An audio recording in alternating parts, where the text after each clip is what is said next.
Hey, I'm back at it. Cafe Racer, fiberglass seat pan. Welcome to Urban Monk TV.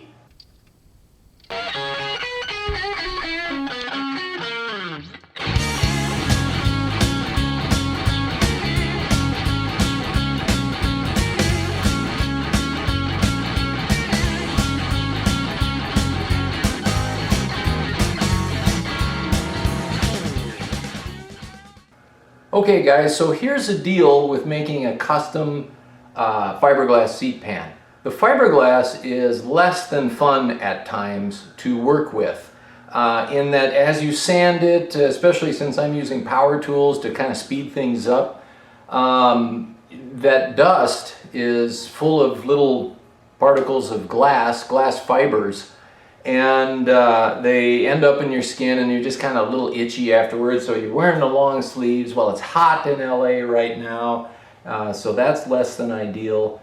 But the alternative is to purchase some already prefabricated seat pan, but then you're stuck with the dimensions of that pan. And with this particular bike, what I wanted was my lines. I really wanted this line to carry down into the frame here and just be like that. I also wanted this hump to be straight over the hub of the rear wheel, because all of those things, reference, the eye references them, and it's either aesthetically pleasing or it isn't. And maybe if I had done a ton of homework, I could have found the perfect seat already set, ready to go with this length here for this, but this is a Suzuki GS550, and most everything out there tends to be made for CB750s and CB550s and that kind of thing. So maybe some of that translates, but I'm still happy I took this route just because I'm learning a lot about working with fiberglass. But some thoughts on fiberglass if you're thinking about tackling this and you haven't yet. It's something to consider. It's been a lot of work and I'm still not there, but we're getting closer. The other thing that happened, here, let me get a different angle here. So the other thing that has happened as I put the second layer of the fiberglass mat underneath to give the pan its rigidity, when that cured, it seemed to cure unevenly and pulled it into a situation where it's warped. And I don't think it's going to be a big deal because I'm going to bolt this thing down, and where the warp is where the bolting is going to happen. So I should be able to flatten it out. I may end up running a couple of just pieces of flat bar steel in here, and maybe even build a little bit of a square box frame just to pull this thing flat and straight. So, not perfect, but it's a journey and I'm having fun, and you guys are learning through my mistakes. What I've been working on lately is sanding off all of the rough spots. So you can see where, like I've sanded here, just where a little, well, here's one right here I missed, a little ball of the resin. I gotta sand that down. But then I had a little spot that for some reason was, higher here. It was, wasn't a straight edge. So I just added some material, which that's kind of cool that you can just do that. And then here I had cut this at an angle, and so as it came up on my seat, it really didn't come up to meet the tank very well. So I just added some material, and with my Dremel and a little tiny cutting wheel, oh, here it is, I'm just slowly and carefully forming and shaping this. And then I can also put a little sanding wheel in there, and I'm just taking my time with it, and one small little step at a time. It's coming around. So what I've been doing, I just go in, take a look at what I want to do, and I'm just making small little changes. I'm doing this outside because of the dust, and I'm holding my breath a lot while I cut because I don't want to breathe in the dust. I do have a respirator. Probably should recommend using that respirator. So don't do it this way. How about that?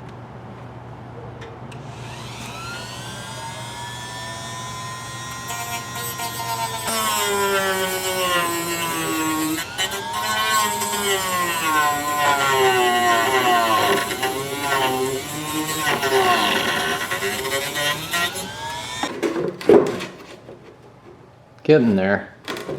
Not quite. Been removing the paint here a little bit, so I'll have to touch that up. A little bit more gap there.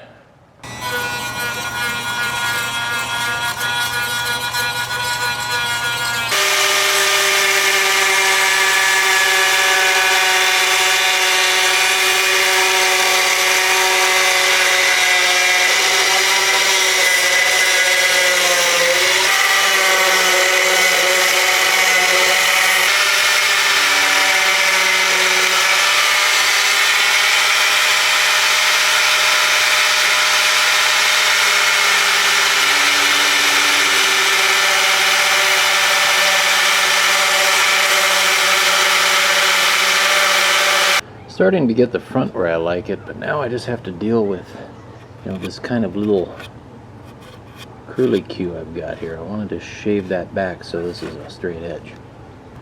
Flap disc works really good for this kind of thing. And when you buy a grinder, don't lose this tool, because you're going to go between cutting wheel and flap disc and grinding disc over and over and over again. I don't know how many times I've used this tool. A lot.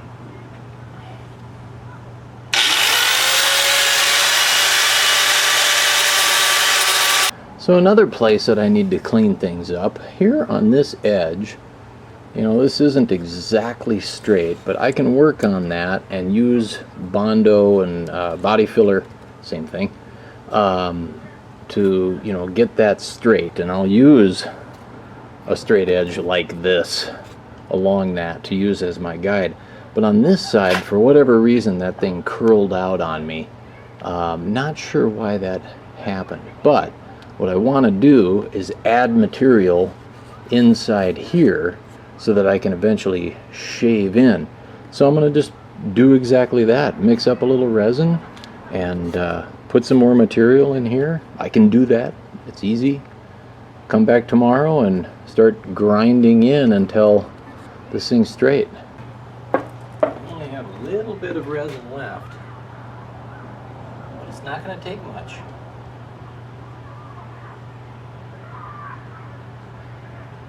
In fact, that's probably too much, but yeah, I'm done here.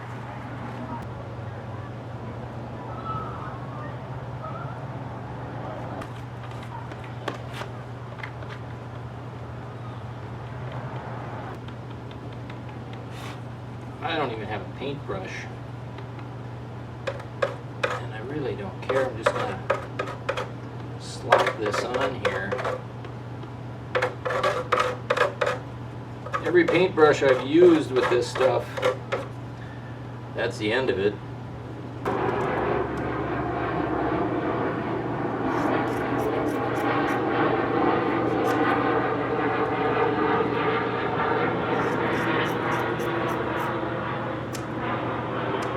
That should be enough material.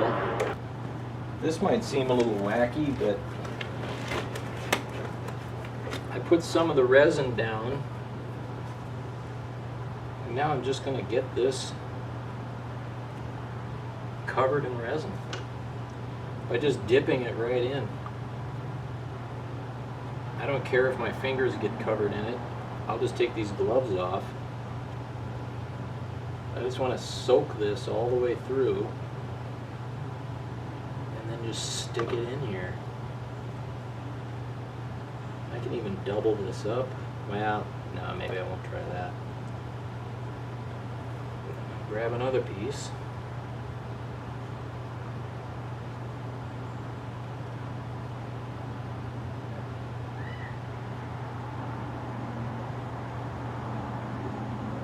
Stick that in there. Maybe a little more. I can always grind it out.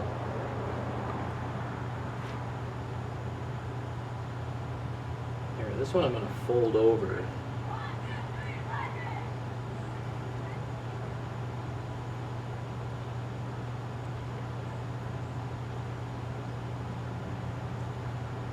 Yeah, folding over is not a good idea.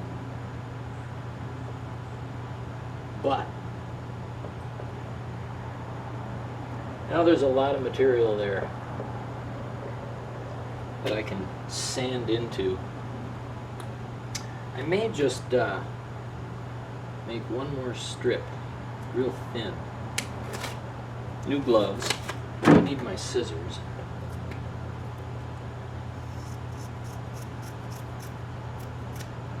There you go. New gloves.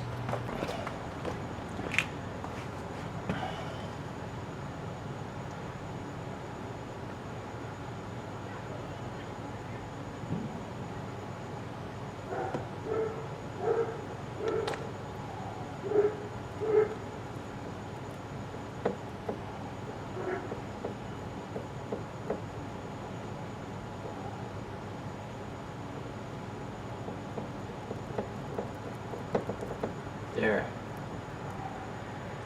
It's going to take a lot of grinding, but now when I grind in from this side, there's material there, and I can eventually achieve a nice still flat edge. So if you don't get it right the first time, it's not the end.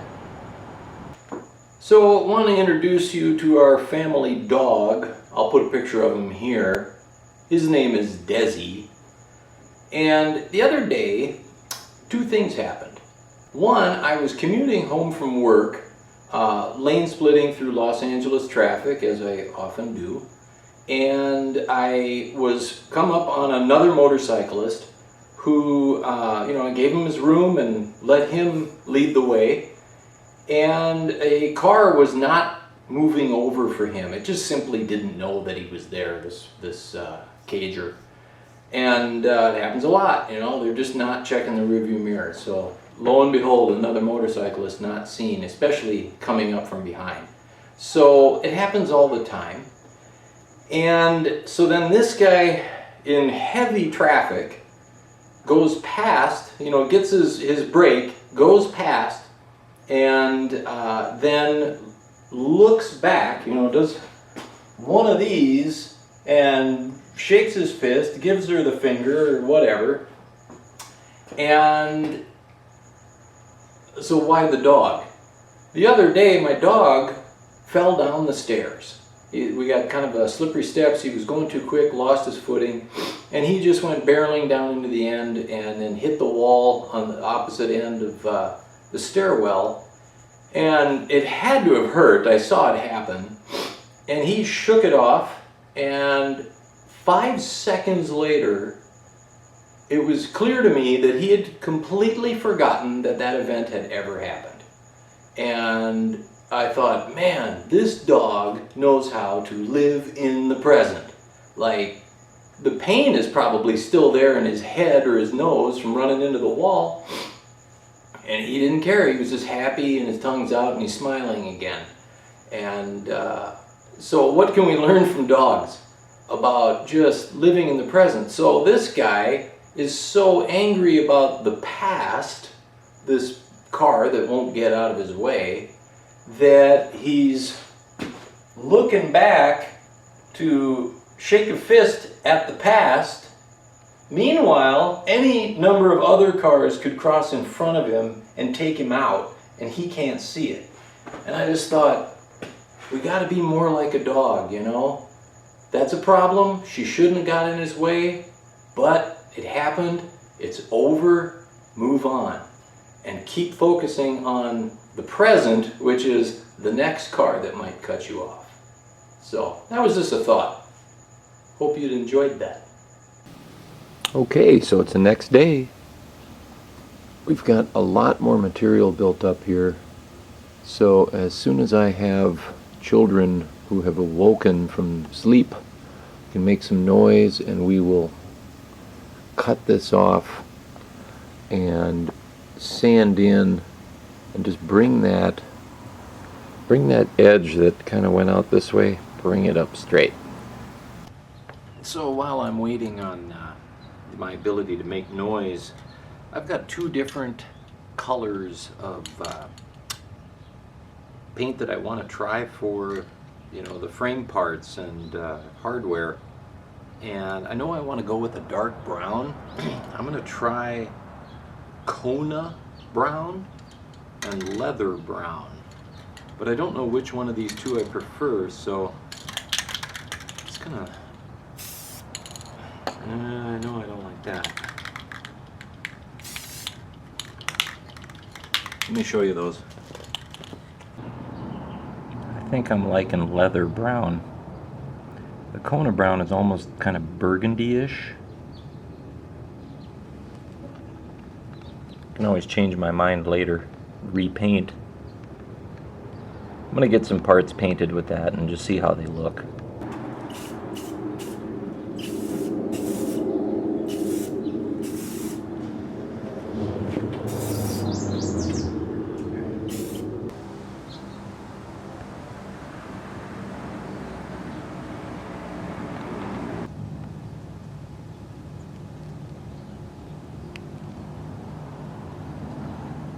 And I've taped off my master cylinder for priming and painting. Also, be sure to get that end. That's about it.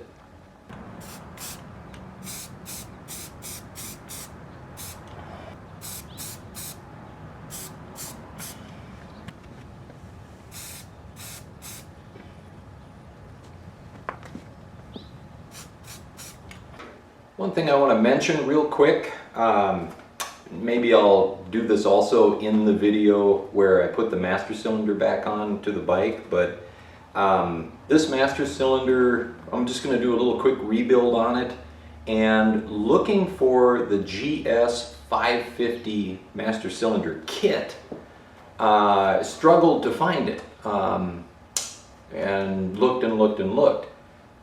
Kept coming up with this part number from All Balls, 181012, and it is for the GS750.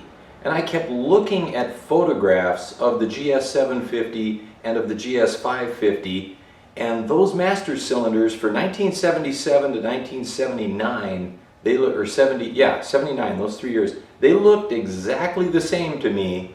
And knowing that these are parts bin motorcycles and knowing that the frames are nearly the same size, I went ahead and bought this thing. It was listed for a GS750, and I can tell you guys, if you have a 550, this kit works on the master cylinder for the 77 to 79 550. So if that's helpful. And another little tip I'll share. These nozzles, you can see how the paint on this one got a little built up, but the hole is still clear. Don't go sticking a pin in those to clear them out, but like on this primer one, it got so bad this thing was totally caked, and it, on just the last application, the hole there got completely covered up and the paint was going to dry on it. So I took some thinner of whatever choosing and put that on there. That got most of it away, but you can take an X-Acto knife and just carefully scrape down and up, and poke sideways. Just do just about anything you want to laterally, parallel with the surface to get that off of there and clear that nozzle, but don't go sticking anything down in there or you're going to get globs of paint, or you're just going to plug the thing up and paint won't come out anymore. Like this one, I just used it and more of the paint built up on there. But as long as that hole is clear, I'm not going to touch it. It's when it starts getting really caked up that I'll then use the X-Acto knife and clear it with some of the thinner. I use ketone here. You could use acetone or mineral spirits. So knowing that my gas tank and eventually my fiberglass seat pan are going to be painted in this canvas white and army green color, and knowing that the seat that I'm going to put on there is going to be a brown leather of some type. I'm not going to put it on there. I'm having my buddy Rodney do it. And knowing that I'm going to use grips, you know, either these ones or something similar. Maybe I'll do a real natural leather. So knowing that and seeing this leather brown that I've chosen, I haven't painted too many parts yet.